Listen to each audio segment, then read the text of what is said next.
자, 21번. 자, 선반을 이용하여 가공할 수 없는 것은. 자, 선반을 이용해서 가공할 수 없는 건데요. 여러분들이 이제 보시면 여기 보면 이제 선반하고 우리가 이제 밀링으로 가공할 수 있는 기본적인 가공 방법들에 대해서 알고 계셔야 됩니다. 그래서 이 두 개를 비교해서 나오는 문제들이 나오는데요. 일단 여기 보시면 정답은 3번 이제 우리 기어 가공이 되겠습니다. 자, 선반에서는 기어 가공이 힘들죠. 그래서 보시면 자, 우리가 이제 기어 가공은 여기 보면 밀링하고 우리가 이제 호빙 머신이라는 것들을 통해서 가공을 할 수가 있습니다. 그래서 이제 선반의 기본적인 가공 방법을 보시면 선반의 기본적인 가공 방법. 자, 우리 외경, 단면, 홈, 테이퍼, 드릴링, 보링, 그 다음에 수나사, 앞나사, 그 다음에 총형 절삭 및 우리가 이제 널링 작업을 할 수 있죠. 그래서 널링을 좀 보시는 게 얘는 선반에서만 가능합니다. 선반에서만. 나중에 필기를 따시고 실기를 보시게 되면 우리가 이제 범용 선반에서 널링을 여러분들이 이제 실기를 하실 텐데요. 그래서 선반의 기본적인 가공 방법은 이렇게 되어 있습니다. 그래서 그림으로 한번 보시면 우리가 선반 가공 방법의 종류에는 여기 보시면 이제 원통, 그다음 이제 테이퍼 가공할 수 있고 우리가 윤곽, 그다음에 홈, 단면, 그다음에 단면 홈. 자, 이제 여러분들 보시는 게 조금 여러분들이 여기 보시면 이렇게 이쪽 면을 가공하는 걸 우리가 외경이라고 하고요. 여기 보시면 이제 여기를 가공하는 걸 우리가 이제 단면이라고 합니다. 차이점 보시면 되겠고, 그 다음에 이제 총형 바이트로 총형 가공, 그 다음에 구멍을 넓히는 보링하고 내부 홈 가공, 그 다음에 심압대를 이용해서 드릴링, 그 다음에 절단, 나사 가공, 여기 이제 중요한 널링 가공이 선반에서 할 수가 있습니다. 자, 그러면 이제 밀링에서 뭘 하는지를 좀 보시면, 자, 우리가 이제 수평 밀링 머신에 보면 평면, 그다음에 홈 가공, 절단. 이때 이제 좀 문제가 많이 나오는 게 절단할 때 이제 메탈소라는 것도 많이 나오는데요. 이렇게 보시면 되겠고, 그다음에 더브테일. 자, 이런 더브테일은 밀링에서만 가공합니다. 그다음에 윤곽, 정면 가공. 이런 것들이 있으니까 선반하고 밀링하고 구별해서 가공 방법들을 알아놓으시면 문제를 맞히기 훨씬 수월하실 겁니다. 그래서 21번의 정답은 3번 기어 가공이 되겠습니다. 자, 22번 보겠습니다. 자, 22번. 자, 특정한 모양이나 같은 치수의 제품을 대량 생산할 때 적합한 것으로 구조가 간단하고 조작이 편리한 공작 기계는, 자, 이 문제의 핵심 키워드는 이겁니다. 치수의 제품을 대량 생산할 수 있다. 자, 같은 치수까지. 자, 같은 치수의 제품을 대량 생산할 때 사용하는 공작 기계는 바로 이제 우리가 이제 전용 공작 기계라고 합니다. 전용 공작 기계. 여기에 이제 키워드는 같은 치수의 제품을 대량 생산이라는 키워드가 있는데요. 그래서 공작 기계를 생산 양식에 따라 분류하면 이제 네 가지가 있는데 크게, 자, 보시면 먼저 이제 범용 공작 기계. 범용 쪽으로 기능이 다양해서 사용하는 이제 보편적인 공작 기계를 우리가 범용 공작 기계라고 합니다. 그다음에 이제 전용 공작 기계. 자, 전용 공작 기계의 핵심, 여러분들이 이게 다 외울 수가 없으니까 핵심 키워드만 좀 외워 놓으시면 문제에서 정답을 찾는데 좀 쉬울 수가 있습니다. 자, 전용 공작 기계는 여기에 보시면 이제 치수의 제품을 대량 생산. 그 다음에 범용 공작 기계는 우리가 이제 보통 이제 보편적인 공작 기계라는 용어를 많이 씁니다. 그 다음에 이제 단능, 이제 이렇게 공작 기계를 보면 단능이니까 한 가지 가공만, 이렇게 핵심 키워드고요. 그 다음에 여기 보면 만능이겠죠, 만능. 자, 만능은 이제 여러 가지 가공을 할 수가 있어요. 그래서 만능은 어떻게 외워주시는 게 좋냐면 여기 보면 선반, 드릴링, 밀링 머신을 하나의 공작 기계로 할 수 있다는 거, 이렇게 보시면 돼요. 그래서 핵심 키워드만 조금 암기해 놓으시면 문제에서 정답을 잡기 쉽습니다. 그래서 범용, 전용, 그다음에 단능, 그다음 만능. 그래서 예를 들어 뭐 여러 가지 가공을 할 수 있고 선반 밀링, 그다음 드릴링 공작기를 하나의 기계로 조합하는 공작기는 무엇이냐 하면 이렇게 만능 공작기계를 찾아내시면 되겠습니다. 그래서 22번의 정답은 2번 전용 공작기계가 되겠습니다. 여러분 그래서 문제를 이렇게 기출 문제를 보시면서 시험을 준비하실 때는 문제를 다 암기하시는 것보다 이런 핵심 키워드로 문제를 푸시면 훨씬 더 시간을 절약해서 여러분들이 준비할 수가 있습니다. 자, 그럼 23번 보겠습니다. 자, 23번은 아까와 나왔던 이제 투상도인데요. 자, 이제 이 그림이 상당히 많이 나옵니다. 그래서 정답은 이제 우리가 이제 국부 투상도인데요. 국부 투상도 보시면 이렇게 되어 있습니다. 그래서 그림으로 나오는 경우가 있고, 그 다음에 이제 설명을 하고 이게 무슨 투상도인지 맞히는 것들이 있습니다. 그래서 국부 투상도를 한번 보시면, 자, 국부 투상도, 자, 대상물의 구멍, 홈 등 한 국부만의 모양을 도시하는 것으로 충분한 경우에 그 필요한 부분만 국부 투상도로 나타내는 게 우리가 이제 국부 투상도가 되겠습니다. 그 다음에 이제 또 많이 나오는 게 여기 보시면 이제 회전 투상도. 자, 대상물의 일부가 각도를 갖고 있을 때 실제 모양을 나타내기 위해 그 부분을 나타내는 것을 나타내는 것으로 회전 투상도고, 그 다음에 부분 투상도는 그림의 일부만 도시하는 것이 충분할 경우에는 부분 투상도를 나타냅니다. 그 중에 이제 가장 많이 나오는 게 이제 국부 투상도예요. 국부 투상도. 여러분들 그래서 그림을 좀 암기해 놓으시고 이게 무슨 투상도인지 조금 보시면 될 것 같습니다. 그래서 23번의 정답은 2번이 되겠습니다. 자, 그리고 참고로 이 투상도의 종류, 우리가 이제 이런 투상도의 종류는 빨간 키에 보시면 교재 맨 앞쪽에 보시면 나와 있으니까 먼저 그림을 보시고 어떤 투상도인지 아셔야 되고, 그 다음에 설명을 해놓고 이게 어떤 투상도인지 나오는 문제들이 두 가지 타입이 있으니까요. 그런 것들 한번 준비하시면 될 것 같습니다. 자, 24번 보겠습니다.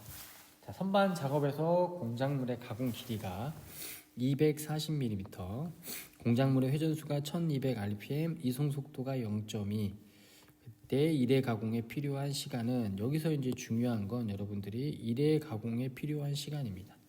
자, 선반을 가공하는데 1회 가공에 필요한 시간에서 중요한 게 이겁니다. 선반의 가공 시간. 자, 시간 T죠. 그래서 이 공식인데요. 자, 보시면 선반의 가공 시간은, 자, 전체 길이를 회전수 곱하기 그 다음에 이송으로 나누는, 전체 길이를 이송으로 나누고, 여기 이제 i는 우리가 이제 몇 회가 되겠습니다.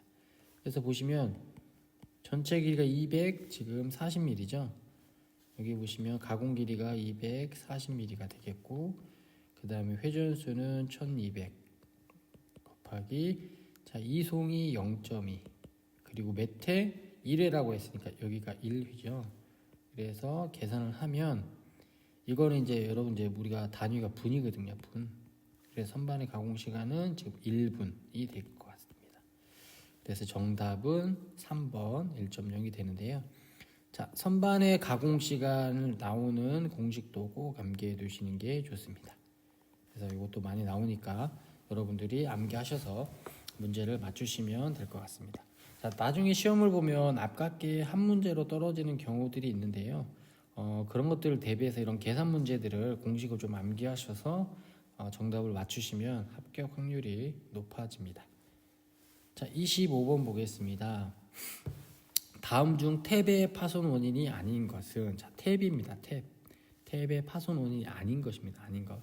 자, 탭은 뭐냐면 우리가 이제 드릴로 구멍을 뚫고 거기에다가 이제 암나사를 낼 때 쓰는 겁니다. 암나사를 낼 때 쓰는 게 바로 이제 탭인데요. 자, 이제 이런 탭을 할 때 우리가 보통 이제 선반에서 많이 쓰이는 게 이제 핸드탭이라고 합니다. 핸드탭이죠. 자, 핸드탭인데 핸드탭은 참고로 손으로 탭을 내는 건데요. 자, 여기 보시면 자, 이런 거예요. 자, 지금 얘가 이제 우리가 이제 탭인데, 탭의 종류는 이제 1번 탭, 2번 탭, 이렇게 3번 탭이 있습니다. 그래서 순서대로 이제 하게 돼 있는데요. 이런 것들 이 핸들을 잡아 손으로 하는 걸 우리가 핸들 탭이라고 하는데요. 자, 이게 이제 앞나사를 내는 거예요. 그래서 한번 보시면 먼저 드릴로 구멍을 뚫습니다. 좀 이따 이제 드릴 여기 구멍 뚫을 때 이제 이런 규격들이 뒤에 나오는데 한번 보시면 되겠고, 그 다음에 요거 이제 카운터 싱크는 해도 되지만 이제 보통 카운터 싱크 하고, 그 다음에 탭이 이제 세 종류라고 했습니다. 그래서 1번 탭으로 먼저 한 다음에 2번 탭으로 하고 최종적으로 이제 3번 탭으로 해서 여기에 이제 앞나사가 나게 돼 있습니다. 이런 탭 작업을 할 때 탭이 파손되는데 그 파손 원인이 아닌 것은 라고 나와 있는데요. 그래서 정답은 3번에 보시면 너무 느리게 절삭한 경우는 파손 원인이 아니에요. 이거는 원인이 아니겠죠. 예를 들어 원인을 보시면 이제 구멍이 너무 작거나 구부러진 경우, 예를 들어 탭을 내기 전에 여러분들 여기 보시면 이제 이렇게 드릴로 구멍을 뚫어야 되는데 이 구멍이 조금 이렇게 휘어져 있거나 그럴 때 탭이 들어갈 때 부러지겠죠. 그래서 그런 경우, 그 다음에 탭이 반드시 들어가야 되는데 경사지게 들어간 경우나 아니면 막힌 구멍이 밑바닥에 탭의 선단이 닿았을 경우, 예를 들어 여기 밑바닥에 탭의 선단, 탭에 이게 닿았는데도 계속 하면 탭이 부러지겠죠. 그래서 탭의 파손 원인이 있는데 탭이 무엇이고 탭을 어떻게 내는지를 알고 있으면 이런 탭이 파손되는 경우를 알 수 있습니다. 가장 좋은 건 여러분이 실습을 직접 해보시면 아마 기억이 많이 남을 건데 그런 것들은 안 해보셨으니까 일단 탭이 무엇이구나, 탭을 어떻게 내는구나 라는 것을 알고 계시면 이 문제는 쉽게 푸실 수가 있습니다. 그래서 해설을 보시면 탭의 파손 원인, 자, 구멍이 너무 작거나 구부러진 경우, 경사지게, 그 다음에 적합한 핸들을 사용하지 않을 경우, 그 다음에 무리하게 힘을 가하거나 빠르게 절삭할 경우. 자, 아까 이게 이제 저거겠죠. 여기 너무 느리게 절삭한 경우는 아닌 것이고, 그 다음에 막힌 구멍의 밑바닥에 탭 선단에 닿았을 경우 이게 되겠습니다. 그 다음에 이제 탭 가공 시 드릴의 지름이라고 있어요. 드릴의 지름. 자, 탭을 먼저 가공하기 위해서 이제 구멍을 내는데요. 드릴로 내는데 이 구멍 치수를 어떻게 결정하냐? 자, 그래서 구멍의 치수는 여기 보면 D는 이게 D 피치라고 되어 있습니다. 자, 탭을 낼 때, 앞나사를 낼 때 그 수나사의 지름에서 자, 나사 피치를 뺀 그거를 가지고 그 지름으로 드릴로 구멍을 뚫으면 됩니다. 그래서 요 공식 좀 기억해 주시면 될 거예요. 드릴로 탭 작업할 때 드릴로 구멍을 뚫어야 되는데 그 드릴로 구멍을 뚫을 때 지름의 치수는 어떻게 구하냐면 앞나사를 낼 때 그 앞나사의 수나사의 지름과 그 다음에 거기서 나사 피치를 뺀 그거를 가지고 드릴 구멍을 치수를 정하면 되겠습니다. 자, 그래서 25번의 정답은 3번이 되겠습니다. 자, 26번 보겠습니다. 26번. 다음 중 공부 재질이 일정할 때 공부 수명에 가장 큰 영향을 미치는 것은? 자, 여기서 핵심 키워드는 공부 수명입니다. 자, 이 공구의 수명에 가장 큰 영향을 미치는 것은 이제 바로 절삭 속도가 되겠습니다. 그래서 우리가 가장 큰 영향을 미치는 것은 절삭 속도, 그 다음에 이송량, 절삭 깊이, 이렇게 공구 수명에 영향을 미친다고 기억하시면 될 것 같습니다. 절삭 속도가 가장 크게 미치고, 그 다음에 이송량, 그 다음에 절삭 깊이. 자, 이게 공구 수명에 영향을 미치는 순서라고 보시면 되겠습니다. 그래서 가장 크게 영향을 미치는 것은 절삭 속도. 그래서 정답은 3번이 되겠습니다. 자, 27번 보겠습니다. 다음 중 선반에서 절삭 속도에 대한 설명으로 옳은 것은? 자, 절삭 속도인데요. 이제 여러분들 2019 감기하라고 했죠. V는 자, 1000분의 파이 dn, 그다음에 단위는 미터 민이 되겠습니다. 자, 미터 민이 되어 있는데, 자, 그래 절삭 속도 구하는 공식인데 절삭 속도에 대한 설명으로 옳은 것은 했는데, 자, 선반에서 보시면 이제 바이트로 절삭을 하는데요. 보시면 이제 정답은 2번이에요. 바이트에 대한 일감의 원둘레 또는 표면 속도가 우리가 이제 선반의 절삭 속도예요. 그래서 공작물이 이렇게 있겠죠. 둥근 공작물이 이렇게 있으면, 자, 일감에 이제 이렇게 원둘레가 이렇게 있을 텐데 이때 표면 속도가 바로 이제 절삭 속도가 되겠습니다. 그래서 한번 보시면 절삭 속도는 바이트에 대한 일감에 자 우리가 이제 여기 보시면 바이트가 이렇게 들어갈 거예요. 자 이제 바이트가 여기 이렇게 바이트가 들어갈 건데 자, 얘가 이제 바이트가 되겠죠. 자 그래서 일감의 원둘레 또는 표면 속도로 단위 시간에 바이트 날이 끝이 지나가는 거리. 그래서 이제 우리가 밀리미터 민도 되겠죠. 그 다음에 이제 절삭 깊이는 바이트로 공작물을 가공하는 깊이입니다. 그래서 여기 보시면 이 바이트가 이렇게 들어가겠죠. 이때 들어가는 것을 우리가 이제 절삭 깊이라고 합니다. 절삭 깊이라고 되겠죠. 그 다음에 이제 이송. 자, 이송은 바이트가 일감의 회전당 길이 방향으로 이동되는 거리. 자, 가공물이 1회전할 때마다 바이트에 이송하는 거리입니다. 자, 여기 보시면 이제 다른 색깔로 말씀해 보시면 이렇게 바이트가 이쪽으로 이동하겠죠. 그때 거리를 이동 거리라고 보시면 되겠습니다. 그래서 27번의 정답은 2번이 되겠습니다. 28번 보겠습니다. 기계공작법 중 재료에 열, 압축력, 충격력 등의 하중을 가하여 모양을 변형시켜 제품을 만드는 가공법은 자, 여기서 이제 중요한 핵심 키워드는 이겁니다. 열, 압축력, 충격력 등의 하중을 가하여 모양을 변형시킨다. 자, 모양을 변형시키는데 자, 일단 정답은 우리가 이제 소성 가공이에요. 소성 가공.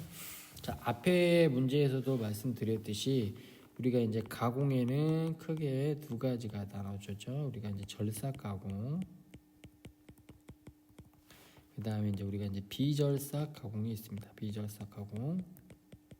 이 둘의 가장 큰 차이점은 칩이 있냐 없냐. 그 다음에 비절삭 가공은 칩이 없겠죠. 그래서 칩이 있는 뭐 유동형 칩, 전단형 칩 이런 칩이 있는 뭐 선반, 그 다음에 밀링, 뭐 연삭, 이런 뭐 드릴링 이런 등은 우리가 이제 절삭 가공이라고 합니다. 자, 비절삭 가공은 칩이 나오지 않는 건데 여기에는 뭐가 있냐면 뭐 용접도 있겠고 대표적인 게 이제 우리가 소성 가공법이 있습니다. 자, 소성 가공법에는 이제 나중에도 알려주겠지만 뭐 아변, 그 다음에 뭐 인발, 그 다음에 이제 뭐 프레스 가공 등이 있습니다. 자, 아변은 이제 예를 들어 뭐 두 개 이렇게 롤러가 이렇게 있으면 여기에 이제 공작물을 넣으면 이렇게 이제 되죠. 이때는 이제 칩이 나오지 않죠. 얘가 이렇게 돌아갈 거고 이제 두 개 롤이 그런 게 이런 것을 우리가 이제 아변이라고 하고 그다음에 인발, 프레스 이런 것을 우리가 이제 소성 가공법이라고 하는데요. 자, 그래서 자, 여기서 보시면 문제로 돌아가면 28번은 자, 열, 압축력, 충격력을 다하여 모양을 변형시키며 제품을 만드는 것은 우리가 이제 소성 가공법입니다. 소성 가공법. 이제 여기 보면 접합 가공법이 대표적으로 이제 용접이 있겠고, 그다음에 절삭 가공법은 지금 우리가 배우는 선반, 밀링, 뭐 연삭, 드릴링 이런 것들이 있고, 분말 야근법은 우리가 대표적인 게 이제 초경합금으로 만든 초경 공구가 있겠죠. 자, 그런 것들인데 자, 해설을 보시면 재료의 하중을 가하여 재료를 영구 변형시켜 원하는 형상을 얻는 것은 우리가 이제 소성 가공법이라고 합니다. 이런 것들을 참고로 알고 계시면 될 것 같습니다. 그래서 28번 정답은 3번이 되겠습니다. 자, 29번 자, 마이크로미터인데요. 자, 이제 여러분들이 우리가 이제 측정기의 직접 측정 중에 버니어하고 그다음 이런 마이크로미터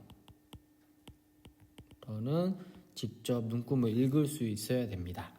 그래서 이제 마이크로미터가 되어 있는데요. 이제 측정값을 읽어야 되는데 먼저 여기는 지금 이제 슬리브로 읽으면 됩니다. 자, 얘가 슬리브예요. 얘가 슬리브인데 자, 여기가 0이면 당연히 여기가 1이겠죠. 자, 그리고 여기 슬리브에 이제 이쪽이 보이니까 우리가 이제 여기를 1.5라고 되죠. 그래서 슬리브는 1.5가 되겠고 그 다음에 이제 얘가 심볼입니다. 얘가 이제 심볼인데 심볼에 보시면 여기 일치하는 이걸 찾아야 돼요. 여기 이렇게 일치하는 자, 이게 일치하는 걸 찾으면 자, 일치하는 거 찾으면 저기 여기가 20, 이게 21, 22, 23이니까 얘는 0.23. 그래서 슬리브는 1.5. 그 다음에 심볼을 읽어서 0.23에서 측정값은 1.73이 되겠습니다. 그래서 정답은 3번 1.73이 됩니다. 그래서 이런 마이크로미터를 읽는 것도 여러분들이 한번 알아두시면 될 것 같습니다. 먼저 슬리브의 눈금. 만약에 이제 여러분들 보시면 자, 한번 지워보시고 자, 만약에 지금 이게 슬리브의 여기 눈금이 안 보이고 이 선이 이쪽으로 왔다면 여기에 있다면 얘는 심볼을 읽을 때 얘는 1.0으로 읽으시면 됩니다. 하지만 이제 문제에서는 지금 얘가 보이죠? 얘가 1.5가 여기 1이니까 얘가 보이니까 이렇게 읽으시면 되겠습니다. 자, 그래서 29번의 정답은 3번이 되겠습니다. 자, 30번 보겠습니다. 30번 이송절삭력은 다음 그림과 같이 서로 직각이 된 세 가지 분력. 자, 분력입니다. 나누어서 생각할 수 있다. 그림에서 기억은 어떤 분력인가? 우리가 이제 선반에서 지금 사용하는, 자, 일단 여기가 얘가 공작물이 되겠습니다. 선반에서 공작물이 되겠고 여기 있는 얘가 이제 바이트가 되는데요. 자, 이 바이트가 이제 분력을 받는데 우리가 이제 보통 선반에서 보면 주분력, 배분력, 자, 이송분력이라고 되어 있습니다. 그래서 주분력, 기억은 우리가 절삭 방향에 평행합니다. 우리가 절삭이 이렇게 회전하니까 절삭 방향이 이쪽이 되겠죠. 그럼 얘하고 이렇게 평행하는 얘는 우리가 이제 주분력이 되겠고, 그 다음에 이제 이송 방향, 우리가 이제 이쪽으로 바이트가 이송을 하겠죠. 자, 바이트가 이쪽으로 이송하는데 이 이송 방향하고 평행을 이루는 니은, 얘를 우리가 이제 이송분력이라고 합니다. 이송분력. 그 다음에 이제 절삭 깊이가 이쪽으로 절삭을 바이트를 밀겠죠. 그래서 이 절삭 깊이 방향으로 있는 디귿은 우리가 이제 배분력이라고 합니다. 배분력. 자, 근데 이 분력의 크기를 물어보는 문제도 나옵니다. 그래서 먼저 일단 정답은 기억은 이제 주분력이 되는데 우리 그 크기도 좀 알아야 돼요. 크기. 여기 보시면 주분력이 가장 큰 힘을 받고 그 다음 배분력, 우리가 이송분력. 자, 여기 지금 황분력인데 우리가 이송분력을 또 다른 말로 이제 방향이 이쪽이 횡방향이니까 우리가 이제 횡분력이라고도 합니다. 횡분력. 그래서 앞자만 좀 따서 여러분들이 주, 배, 이 하든지 아니면 주, 배, 횡 해가지고 분력의 크기도 암기해 놓으시면 될 것 같아요. 그래서 문제가 어떤 문제들이 나오냐면 이렇게 가장 큰 분력이 무엇인지 찾는 문제도 나오고 아니면 크기 순서대로 나열하시오 뭐 이런 문제도 나오니까 크기만 좀 알아 놓으시면 될 것 같습니다. 그리고 이제 그림 그려가면서 절삭 방향의 평행일 때는 주분력, 이송 방향의 평행일 때는 이송분력, 절삭 깊이 방향일 때는 배분력, 이런 것들 알고 계시면 선반의 3분력 꼭 여러분들 문제 자주 나오니까 암기하시면 될 것 같습니다.